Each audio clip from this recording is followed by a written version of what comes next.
This is what happens when Ferrari decides to ignore every single rule from their rulebook. And no, this isn't designed by a bunch of fancy corporate dudes in suits. No, this was a bit more of let's gather some people from the psych ward and let's make something happen. And voila, Ferrari FF.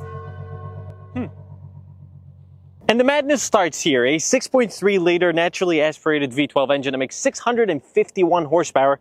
And also this is Ferrari's first ever four-wheel drive car, and also Ferrari's first ever four-seater car that sits 4 genuine adults.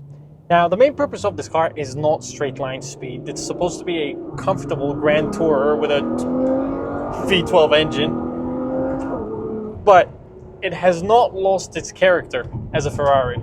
But how does this car handle? I'm gonna drop down to first gear.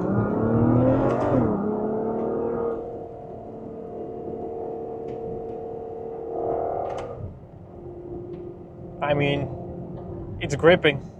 I don't feel necessarily comfortable, and I don't necessarily feel safe, but it's gripping. Drop a gear, full power, upshift, nice, nice.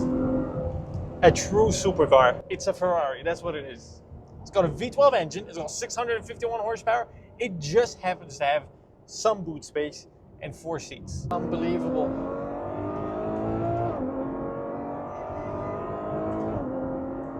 Ho ho ho. Ho ho ho. And one of the fun perks about being stopped in a traffic light is you can throw it in neutral.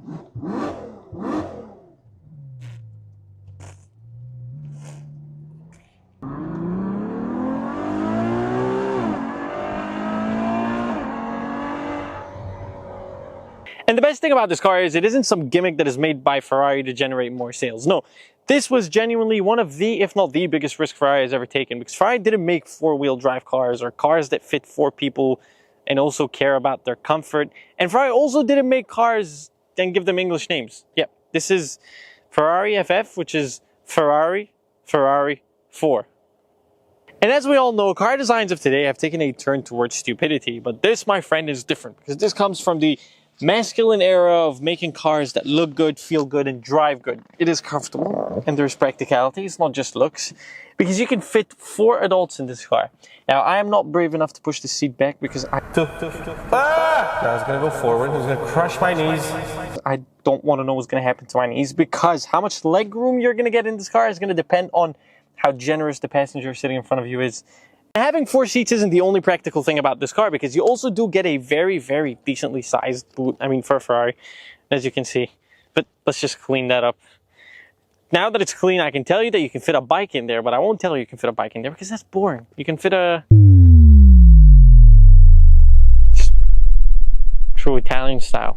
So who in their right mind buys a 14-year-old Ferrari? Well, surely someone crazy. Not quite, because yes, this isn't the fastest car I've ever driven, but it is without a question the closest I've ever come to what a real driving experience should feel like. It is unbelievably raw, honest, mechanical, and somehow still beautiful in a way that almost no modern car can match.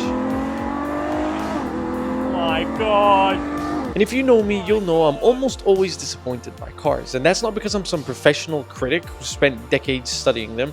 Not really. I'm just a guy who genuinely loves cars. And I have been chasing a feeling that I haven't really been quite able to find. But this gets unbelievably close. It shows me what driving is supposed to make a driver feel like, without overstimulating screens and tech and different buttons to entertain a clown. So, is the Ferrari FF a great car? Yes, it is. And if your wallet allows for it, be a real man and go buy a V12.